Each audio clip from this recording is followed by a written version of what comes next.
All right, institutional corruption, whether it's special interests paying off our government to avoid dealing with our own problems, or in so many other places in the world, is rampant these days. And it is not just in America by our own government, but even by those directly tasked with protecting the single most vulnerable on the planet after war.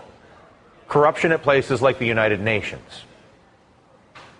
The thing is, I found padlock rooms, young women's passports, and there was a lot of U.S. currency. Hey, where are we going, Columbo? I don't know, but something going on. In the new movie Whistleblower, an American police officer exposes a United Nations cover-up of human sex trafficking in post-war Bosnia.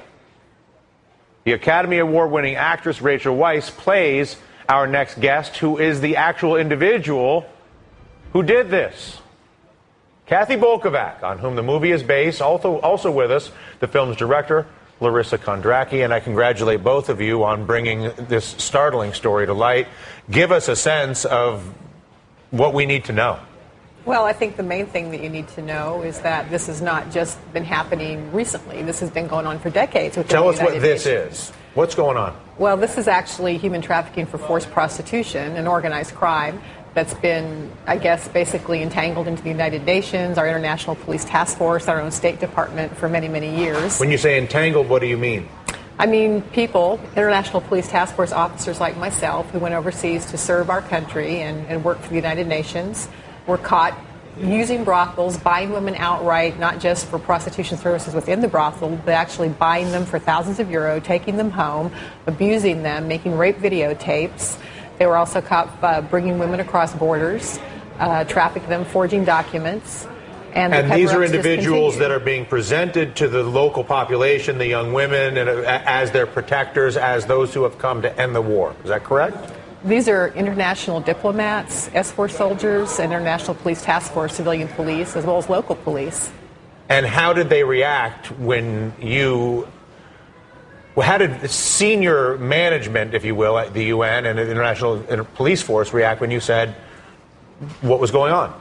They completely denied it and stated things like we have a zero tolerance accountability in this mission, and that completely was not the case. It was a denial. That's all that kicked in the entire time, that this wasn't happening. And the head of the mission at that time, Jacques-Paul Klein, was quoted as saying that not one single police monitor had been involved in human trafficking during his tenure. So, I mean, he outright lied publicly several times when he had sent individuals. And there's documented evidence that this is going on for decades. Yes. You made a movie about this for good subject. Great journalism on your part. Congratulations. Thank you. What are you hoping to achieve in bringing this out? Yeah. And specifically, are you seeking some form of justice either on behalf of the women themselves or with the United Nations? Well, I mean, specifically, you know, I just couldn't believe this hadn't been turned into. You've got State Department, international peacekeepers, sex, money.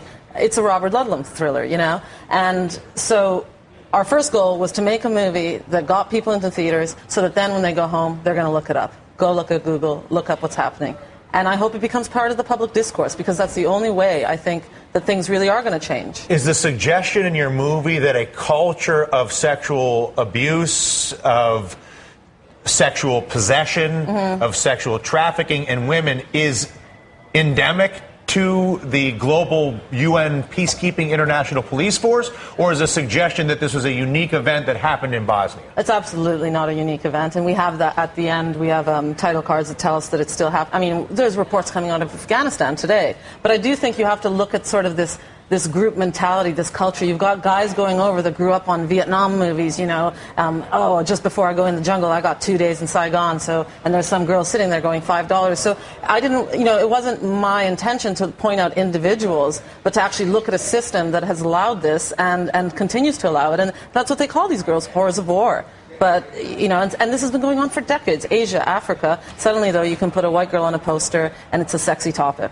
But let's face it, the war is over. And I mean, these human trafficking victims are following international missions all over the world. And it's the flow of that money that's facilitating this entire organization. So that as we fund the global peacekeeping business, the money that we're funding is being then used to fund the consumption of That's women right. by the people that are there. That's right. I wish I did not understand it as I wish you hadn't communicated it quite so effectively. I say that jokingly.